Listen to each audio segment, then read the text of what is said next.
Lorsque okei et pas ya pasteur Denis Lessi. Même ici mutango apesio mutuka ezaki mabe. Okoko leka na écran te obande suko critiquer. Ozomona papa na ngai totala kama ba mutute.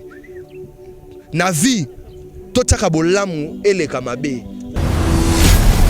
Mais lorsqu'elle était à Canabi, non, apesé une enveloppe, apesé une veste, bah tout ça mutuka pas. Suko ba veste, to ba pesio ba veste, il était à Kanda. Ok, o ignorer ba veste wana eza minene eza tayi na ngai te lelo lisusu songi lisusu ke pa Denis sango ko senga lisusu pardon ke ezaki ba kwiti ke ezaki ke non ngai te na melaki yango moni oza papa limbisa ngai tozo chango entre parenthèses bientôt mais le problème c'est quoi na vie la reconnaissante na nyo surtout o muto osalela yo tous prophète Denis azonga na kati ya 5 d'autres na kati ya parole na enseignement alunga na kati ya ba pratique wana tant que patriarche tant que aussi un serviteur de Dieu a marqué pe a travaillé à Saint-Linza na mboka na biso Congo na prophète Denis ba te Beba biki ba te belo ba pasteur mais ma bezanini lelo réputation ba pasteur ezo Beba. Alors liwa tango yaka et beta rapport Titre pe tout na raté liwa eye il y a patriarche Koki. Alors prophète Denis Lessi et l'on enseigne les alines et aux âmes Nzambe zonga na kati ya parole bima na ba fertilité. Bozali belé boko tele émission de partout na pesi Bino mbote. Mbote balanyo c'est Chez BISO TV. Oui malamu na mission na Bino réponse à nos questions. Yande ko na Bino. Na pesi moyini nanga mbote, moyini bonjour, moyini nanga bonsoir.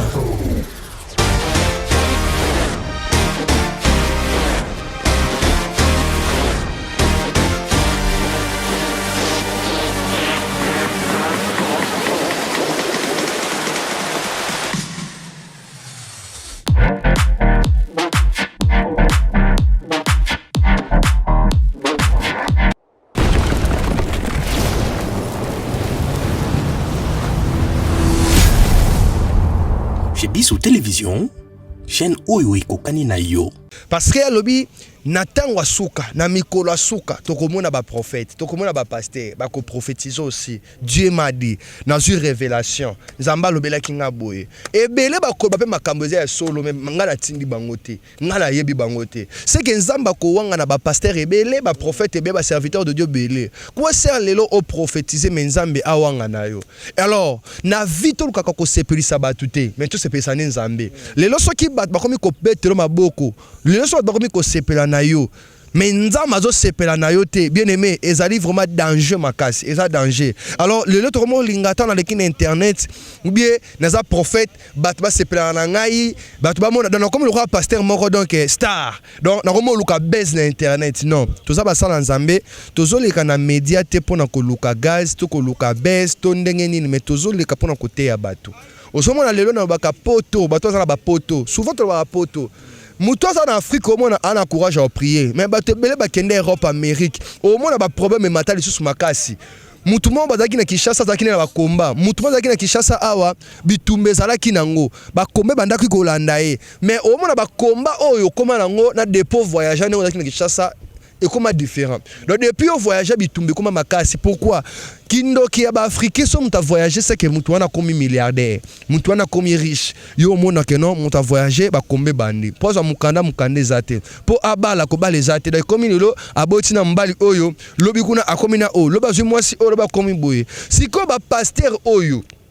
Ndongo lobaki obikena ba pasteur mususu au monde na débit abandi ministère ne bien na fresh wana na onction na zèle mais au monde lorsque élévation yé pasteur a commis kindumba basi pasteur a changé attitude na yé so comme ni pasteur a commis bona saka batu pona ko ba vrai serviteur de Dieu so kaza na mbongo et là te on a tanga pas cité parce que vrai serviteur de Dieu oyeba ana $1000 azana $100,000 $200,000 mais esprit ensemble wana ezaka kati na yé alors ça la mabunga te ba buzo bate ba o mona kazaki ne lokote mukora kazuka kata $1000 apamba akiminda ko na voyager na ke matadi yo comprendre ka non ak ambiance donc ak luyeye donc c'est que place ak kuna da amoni que non azaki na retard donc prophète bongo mona ba minuit ba kota ba boîte de nuit ba place o ba yebiete azobima donc pona ye amoni que non ta tane siko ekoki parce que ça qui non prêté tant nzambe kaka bando fungula ba opportunité do ba prophète ya bongo ba serviteur ya bongo bazali. C'est pour cela bandeko bozolanda biso bayebaka un vrai serviteur de Dieu na ba fruit na ba œuvre na misala kozala musala nzambe ingo bate po ba bengo vrai serviteur de Dieu fo mobeta tolo ke maman papa nga na musala nzamba solo et donc quand on le kabina ko beta tolo teke nga na vrai serviteur de Dieu mais bato ba olanda biso esprit ya discernement faut za ndekati na yo o comprendre que non muto za vrai serviteur de Dieu be za faux serviteur de Dieu avant aussi ko benga nga na émission ozomona donc il faut prier que nzambe lorsque nazo benga na benga musala nzambe pour na solution problème nanga et ça la pour la fertilité lorsque zo benga pe nzambe soka confirmer yo yeba ke papa mama tango benga oza résultat malamu na problème oyo ozanango donc c'est un peu ça ba prophète o ba bundaka ba melara masanga ba prophète oyo bazalaka ba système ba critique de azomona yenda za pasteur o azali saint ko ba pasteur nyo surtout nzoka ndete yenda za faux serviteur de Dieu mais azoluka ko bata mana sima ya hypocrisie tandis que hypocrisie eza mabe vivre na mutu oyo il faut comprendre que nos frères n'ont pas mais muto za hypocrite parce que muto za hypocrite ala muto yo hypocrisie a vivre na hypocrisie na yo c'est très dangereux pour na oboma yo ozomona mais muto comprend que muto za ne muto ya mabe oyeba ndeni o vivre na ye mais muto zo vivre na hypocrisie o comprendre stratégie na été o comprendre peuple na été c'est pour cela ndeko il faut koyeba entourage no ezande nini yeba mutu no ko s'attacher na ye yeba mutu no ko vanda na ye mutu nyonso to ba vanda kana été lorsque na vu au comprendre destiné à vie na yo au comprendre on zamba prometayo tu ne vis pas comme tout le monde la première des choses tu dois sélectionner ton entourage ko vivre na ba hypocrite ba faux prophète ba hypocrite ba faux serviteur de ba hypocrite luka nzambe ya solo Jésus Christ de Nazareth aza vivant pour en paix ce soir on voit que li de ko denile c'est parce que ne to kuta kana mabe ya ko escroquer ya osama mbele bele ne to ko lobela ya na ye o pesa denile si conseil nini et puis makambo ko salara ko pesa ba to créer ba buzz mutu kufa ko kabela comédien Moko makambo ko sala un homme de Dieu peut faire ça ko lobela ba musicien mais quand on to beto non parce que to ko lobela lelo aussi j'ai na biso matanga ya Charles Lesi atapeni de ko na ene ni Lesi yo ko lobani na enon pesa mutuka papa na ngai elon na lobezali na vie zala reconnaissant total akama baba tuté mutu atakabelo 1000 francs pesa merci na ebisaka batu mutatonga pasi tango banai na zaki na galère na nzala vraiment mutu akabela yo apesa yo lipa na mayati ya rouge azaki important na moment wana ko négliger été elingi loba te Paul lelo ozwimbo ngokende na ba Shoprite kokota na ba Rotana okena ba Grand Hôtel na ba Hôtel du Fleuve o ignorer moto ya pesa ki olipa na ti ya rouge na lina lobanine ndeko na biso wana aza comédien ite ya kanda na ki comédie na ye asalaka toyebi ezalaka salaka rôle ya ki pasteur akanda donc ateaka kofinga banini toboyi te za rôle na ye ajouaka asenkarnaka mais problème c'est quoi lorsque okei et pas ya pasteur Denis Lesi même ici mutango apesio mutuka ezaki mabe okoko leka na écran te obandesu ko critiquer ozomona papa na ngai totala kama ba mutute na vie totaka bolamu eleka mabe mais comme mabe za nini ye ndeko Denis Lesi na mukolo site Chez wana pesa Toulouse ba créer buzz bango mibale c'est quoi informer mukolo muto ba créer les buzz te ke ba bongisa ki makambo tant il y a eu quoi apprendre na simake zaki buzz na bango ya mona tumbaki on a droit et puis qu'on peut ça mutu kana Denis Lesi kabila ngota 10 personnes ils ala kawa oui maman 10 personnes mutu kana kabila 10 personnes mais detinga na yebi papa na ngashik na yebi kenon mutu kana ba filmer et pas Vincent Toulouse que ba pesi lité ya kanda mais lorsque lité ya kanda bi kenon apesi na enveloppe apesi na veste ba to cha mutu kapa siko ba veste to ba pesi ba veste lité ya kanda ok o ignorer ba veste wana eza minene eza taille na ngai te lelo lisusu songi susu ke pa Denis sango ko senga isu pardon ke ezaki ba kwiti ke ezaki ke non ngai te na melaki yango moni oza papa limbisa ngai tozo chango entre parenthèses bientôt mais le problème c'est quoi na vise à la reconnaissance zala reconnaissante na nyo surtout o muto salela yo même si mutu kana kabela bato belé biso to mona ki mutu kana apesi lité akanda esenga kaza la patient même ezaki na se eza ya kofungwama ba fingi yote baba so ba kabeli ngata mutu kana so na ngana teke ngata $100 yo sunganga mutu ani $100 na pesa exemple oh wanati wana mutu kana ata $100 osomba tempa. Ah, ya son moteur na ngopa ma imona na sauté. Na so vérité. Ota maka mutu kana te. Eza marque. Ni laisse mutema mabe moko papa denilesi pardon. Moto na nzambe wa mutema mabe. Tikana wa mutema mabe. Pour ce que mutu kawana ba dépense mutu wa mutu asala et pela et démarrer. Mutu ko dépenser ba $10,000. Pour mutu. Oui mutu kana ezala mundela kuta bossa na ngot. Ah. Merci beaucoup. C'est ça que alors mundela bossa nango. Alors kota bilamba même na mbongo. Mais pourquoi lité akana ko senge pardon? Alors tikoyo lité akana ko senge pardon te. Denila titango moni ke sopi yende. Apesi mutu pa avec kufa pour na obongisa bengi solité akana na kulisi yaka to bongisa to bete mission. Yamba kendake pa France Temai. Temai asala kinde mission. Asala mission ba yambi pa ya masa moko journaliste ya utaka Afrique du Sud alobi ba poser la question ma France Temai apesi conseil pa ya Vincent Chilouze. Alobi non oza frère nanga, oza ndeko nanga. Mais lité akanda za mutu na biso okoki ko exposer te olobaka non na za desi na regretter na comportement na yo ndenge obuki denile sobi mamwana ndesikoyo France Temai asala ki siko ke réconciliation zonga lisusu entre lité akanda ba soki za ba bes na bango nga yebite c'est ça baba ki so ba créer ba bes na bango ne baba ba yebi donc c'est que bala nzambe eza ba bes na bango ba créer ka ba ningisa comme ça c'est ça que non prophète Denis prophète de la nation il est serviteur de Dieu l'autre moni ba bes na ba internet to moni bon yo nem to lobby c'est ça que to moni le lobby internet ba vidéo Denis azo sala pasteur pasteur nani Wario pasteur niveau pasteur Wario alors ngala bien na komba pasteur Wario tena bien na kombo ya prophète Denis prophète de la nation. Prophète de la nation. Alors, et là on peut ça conseil ce que pas prophète de Cézanini.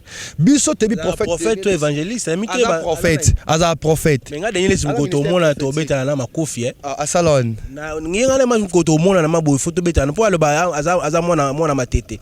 Makofi mo ifole. Oh ngala mona lemba. Mona lemba. Siko yuza mona lembo bundisa mutama matete nde. Po akomo lexa. Alekisi oui, denile sa lekisi po na ko se retrouver so omninga na dai fana Denis les fani teme na ndiko na bongisa fani c'est trop de na ko linga mateya na ye to no bala mike nzondo biloko wana ngana kenda kuti ko na no kenda utika ba invitation ti na église wana po sakola chama na TV ezaki époque na ye mais lelo tana ko kisa biso soni moto na tambe yango sikoyo nga lingo pese conseil atika makambo ko sala wana. Merci beaucoup. Conseil na opé ces années tous prophète Denis azonga na kati ya 5 d'autres na kati ya parole na enseignement alunga na kati ya ba pratique wana tant que patriarche tant que aussi un serviteur de Dieu a marqué pe a travaillé à Salinza na mboka na biso Congo na nzela prophète Denis ça ba te Beba biki ba te belo ba komba pasteur mais ma bezanini lelo réputation ba pasteur ezo Beba réputation ba prophète lelo nzamba na kala to na série moko yoka ba apôtre ba régner série moko yoka ba pasteur tellement bébé évangéliste époque là époque ba prophète ozomona to na 5 ministères mais époque lelo omona kala ba na ko douter na ministère prophétique mais lelo ba komi ko luka mini ba komi ko kwa na ministère prophétique pa pasteur rebelle na ba église na bango banda ko ignorer ba ministère prophétique mais quand ba pasteur na ozomona ba église na ba zo inviter ba Joël Francis Tatou ba zo inviter ba prophète Joe Grace ba ko inviter ba pourquoi parce que ba comprendre que ba ndimia lelo ba comme la besoin ya parole ba yo capé ezali message ya futur na bango nzamba lobi nini prophète Denis elo na enseigne ezali prophète na lingaro mingi zonga la parole de Dieu zonga la kati ya liloba nzambe lunga na kati ba message ya ba prophète président ya ba prophète donc ya ba tutu ya fali donc wario pasteur wario donc olunga na kati ba terme wana eza ba terme moko satanique ba terme moko ya bana nzambe te ozomona alors elonga na nsenge zakaka yo luka ozonga na kati ya musala nzambe lokolo bi na décembre au temps de sa stade de martyr toi na besoin tout monde au temps de stade de martyr atika ba aventure ça ba aventure te alobi yango atoni sa stade de martyr Denis les so wa atoni sa stade Denis les atoni sa stade de martyr Denis sa kala to ya lelo mais asa prophétique boni boy ko papa moto na nzambe alobi la population ba wario tout ba koya na séminaire wana pe na campagne wana l'église c'est la 5 personnes ba atoni sa stade mais yo mona te la man caché ba bango bimatili banda yo Denis les ya Denis les ko Badome matili banda. Badome matili. Bazoya batala muta polémique. Activité mikolo yo. Bat ba yé belé vraiment. On appelle ça tout 1000 fois à l'église. Vraiment merci beaucoup. Donc c'est un peu ça. Non la ligne rappeler Denis Lessi, mon pasteur Wario que t'as un exemple à grand frère na ya autokufa.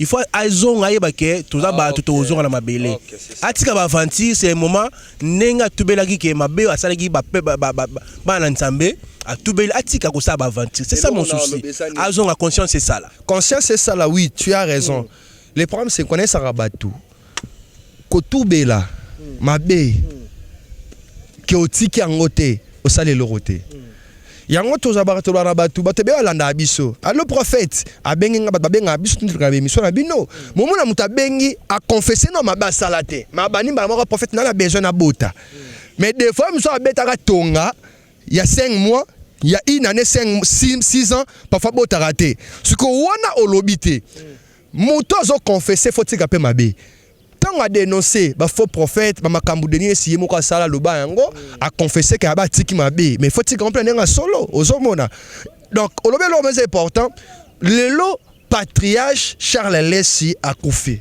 sa grand frère na bango ya na bango liboso so la bien liboso na ko ba ya mi balé na famille azaka papa pour le papa Denis a koufa maman koufa que son âme repose en paix ozomona était ya ye nengo lobi à comprendre que non mon kilo tout ça va passager to koleka quoi sert de gagner tous ces biens ya rozana nyoso ya mon kilo yo ko beta to le prophète de la nation prophète Wario prophète Kingani mais au père de molimono un jour et ça na litomba moko te et le plus important c'est quoi mon frère et ça que non Yako yeba nzambe dans la vérité pe ko c'est nzambe ya solo et ça te ko c'est nzambe ba mélange parce que lelo liwe na famille journaliste m'a posé question alors que non yo prophétise pour na batu mais nini prophétie et elandi la famille na bino c'est que ozana nzamba solo te ozomona alors liwa tango yaka et beta rapport Titre pe tout na raté liwa eye ta ya patriarche koki alors prophète Denis Lessi et l'on enseigne ezali et oza musala nzambe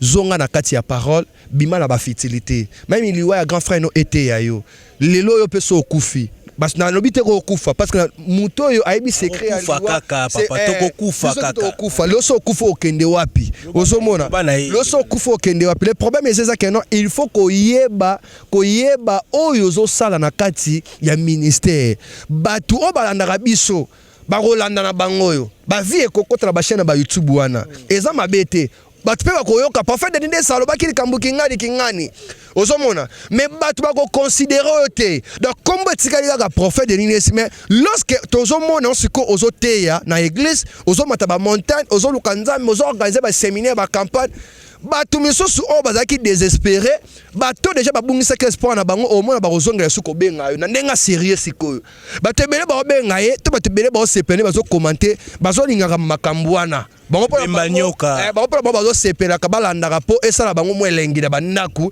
et comme lokola moi j'aimerais ya comédie ozomona pona bango eza bongo mais longa na senga prophète de Ninesi zonga na kati ya musala nzambe alors lelo patriarche Charles Lessi akufi corps na poto na Londres to ebite soke ko na Kinshasa ou bien ba kunda ngokuna to kunda papa que son âme repose en paix et loko wana lobaka et l'on a kolo bezali tant ba kokunda ye ba activité et kozonga to prophète de Ninesi kozonga la musala vraiment ndengo salaka na lingi sikota ngozonga la bémission na mon langage changé et comme un langage encore trop spirituel nani wana prophète de Ninesi trop spirituel lorsque ozote ya bato la mission ozobimisa ba verset biblique ozote ya biso bobongo la mitema boye kenado une émission là quand tu es sur une émission prophète de Ninesi ça peut ça verset morate azong ça ta mobile nzambe na nzela mais papa nanga la falité papa nanga yoka et bien prophète de Ninesi yo yebieti oyoka de Ninesi nga na vaina de Ninesi na yoka de Ninesi ana parole kati na ye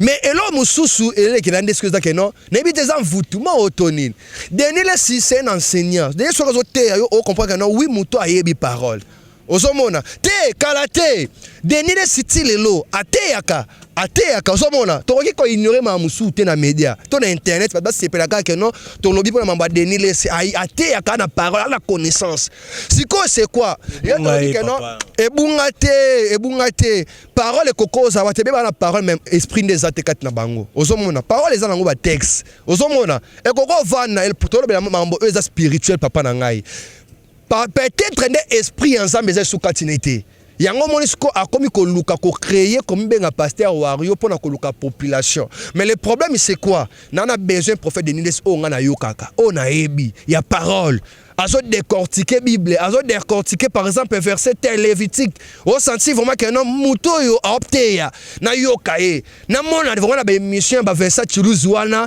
ya ba Frank Stemai ba kotisa ba Frank Stemai ba verset chuluz bango ba luka base ozo mona bazo luka ba vie kota c'est pour cela ba comme ko luka ba prophète wana po ba créer ka ba prophétie to ba sala ka ba nini pona bango bazo tala ba intérêt na bango ba viso ekoti YouTube ba revirer les mongo na fin du mois azo boma vie à pasteur Rwanda mais vie ezo boma yango moni faut ba prophète ça attention à la question même Bino moi je vais vous poser à BISO poser la question piège moro au saranate parce que la question sous question ko bête marabu buna répondre yo kotisi mais et ça l'abomination dans monde et bimiso aventurier et bimiso donc pasteur moro lukuta osomona c'est pour cela pour faire Denis Lesi ba kunda papa Charles Lesi tana ekoki osomona tana opezali tana ngapeza tana ya frère pezali donc c'est que la Bible dit racheter le temps car les jours sont mauvais. Moto yo ayabaka koyeba temps R bat ba comprendre un mystère à RT. Donc faut comprendre le mystère à R. Lorsque montre ndenge sala ka ba iguna ngekenda kawana, il faut comprendre c'est que toi na tamingité. Donc yamo ba anglophone ba non temps ezambongo donc ngonga ezambongo. Donc c'est que ko le satan mingité na buzoba. C'est pour cela na VIP to ba non na mokili. Na ko sala 120 à 130 ans. Et aka mukie donc c'est na kokufa so na kufi na kokende wapi lelo pasteur Charles Lesi ta kufi akeye wapi point d'interrogation Denis Lesi prophète de la nation osa serviteur de Dieu o ya kufi aza père spirituel à Denis Lesi azali papa na ye Charles Lesi malgré buzo malgré anti valait l'autre monde que pasteur Wario mais azonga na kati ya parole pour na édification ya corps du Christ c'est ça ngako na ndimite suki prophète Denis Lesi a tourné ici stade attaque katikati j'ai même ma main à couper d'accord ça la non vérité assis là na ye oh non non vérité assis là oh Denis Lesi wakala wa que tu na stade oh tu ngalo ko tu na mituna papa tu na ega tu na mukunu est-ce que prophète Denis Lesi makamu vraiment ndeko azoloba eza solo bon lokola azobeza solo abi okata maboko okata ni boka na nga mwaso ba archive ba image etikala prophète Denis Lesi année oyo soit na pese $2000 papa nga moko na émission la ya na mbele nako kata yo maboko alenga boza na biso nako kata maboko Denis Lesi photo beta na makofi te yo vérité mais yo ndeni no beta makofi na musala nzambe si musala nzambe ko sama be faut sengeli ko corriger moto ya péché ya lisumu comment on appelle ça un verset kasi ya lisumu verset ni un de Dieu il est serviteur de Dieu ngana zanani olobi on est serviteur de Dieu wana ministère qui t'a dit que oh na serviteur de Dieu serviteur de Dieu parce que zo yamba biso basala nzambe ozo contribuer na kati évangélisation na boni la batu muta biki sikolo abwe c'est vérité ndaba chaka elo wan kati nanga na chuma maboko mona sambe elo netka Denis Lesi sala na chuma maboko be biki sikolo abwe oui ah ngana ya madeni Lesi na yambe d'ici de 3 jours ko olingo ya ngana ya mina bomé na question abo ya na ya mepwani que tout na ene soane tout na abo ya na ya mepwani elo lekelinga esekisike zanini olobi ngabe na tsaka batu maboko ngabe na bikisaka batu c'est que ne comprendre ba prophète belé ba ka internet bana bango basala nzambe o bakosakra bango te tonzamba benga ba te oui oza mosala nzambe ba comme ça mutu serviteur de Dieu te tobota maka Jérémie chapitre 1er le verset 5 Bible ezolo ba Jérémie nzambe akosakra avant même kota libuma mama na ye prophète de la nation. Merci beaucoup. Là vraiment na koko pe sa raison. Prophète de la nation depuis libuma mama Osomona. Mais mutusiko pour pas reconnaître ministère. Moi n'est pas comme benga maman le pasteur te chic. O ba ke nongani na bouna so pasteur prophète. Ah, c'est ça. Il faut que pour comprendre ba donc ils a il faut dans l'encadrer quelque part. Pour na wana na péché raison, Jérémie chapitre 1, na verset 5. Donc depuis ma maman na yo, ozaki no des serviteurs de Dieu, ozana la grâce posant na ba don mututu à Canada en prophétie. Ba doit comprendre la différence c'est ça entre don et prophétie na ministère prophétique. C'est deux choses différentes. Mututu on rose appelle na don prophétie. Et nous avons prophétisé dans la TV que vous êtes prophète à ministère. La prophétie par l'excellence, c'est la parole de Dieu. Toi, on a besoin côté abatou liloba. Liloba, on a des changer la vie abatou. Et non la prophétie. Nous avons prophétisé. Nous avons prophétisé. Numéro de téléphone, Togo sous continuer deuxième émission. Merci Nabandeko Toubolandi Biso. Numéro de téléphone est plus 243 85 19 80 600 plus 243 85 19 80 600. On a un numéro, il y a prophète Gilardé Luanga, visionnaire de l'église, mission prophétique Maranatha. Ils ont mis na commune ya Bandal, Zambe apambola bandeko tu obolandi biso et Zamba pambola aussi chaîne ondeko zana bezo benganga. Na lingi tango zu numéro prier nanu. Lorsque prier olobi Seigneur nde nazo benga musala nzamboyo ezala makamba molimo ke tant nazo benga ngamo pena sentir que non nazui quelque chose. Nzambe azali na limite même aux en Europe, aux en Amérique, partout azali yo benga kaka. Si s'agit Zamba lobela yo par orientation, na directive prophétique Zamba lobelo. So lingi Nzambe appelle sa solution parce que prophétie peut sa solution té. Solution à prière, respecter ka ba principe, pesa na obéissance. Nzambe wana ako changer vie na yo. Merci Moto na Nzambe. Bandeko balandi, tomi na suka ya mission alelo. Merci na maman Daniela Kombolo. Maman Daniela Kombolo, merci maman na ninga utina carton. Ya bilamane na garde-robe na ngetundi. Na bate msuna kabela batu tona sani po eyebele. Mdana na bani na complet alelo po mona ke biloko ekomaki. Merci maman na nyoso ko sala. Merci na papa apôtre. Et comme on a pêché Mbote. Et depuis Londres, voilà, on a pêché Mbote. Merci na Jonathan Moukadi pour la réalisation qui toko. Merci na Lydie Moukadi, ma femme. Merci na baini nanga nyonso o boko boa ke langa ba mbasu o boko boa ke langa ba PC o boko boa ke langa ba malade ba OK bo santi ke non na dessin animé ko saranate bo beta ne boko beta bo mene na ozong sara mais na ozong c'est la binoté biso to ba sa na Nzambe donc to ba na Nzambe voulais je dire donc ne na za na musa na Nzambe na musa na Nzambe pe to mi na suka émission to tani bongo prochainement pour une émission sika. Vous allez belé beaucoup de l'émission de partout na pesi bino mbote. Mbote balanyo c'est Chez BISO TV. Oui malamu na émission na bino réponse à nos questions. Yande ko na bino. Na pesi moyini nanga mbote, moyini bonjour, moyini nanga bonsoir.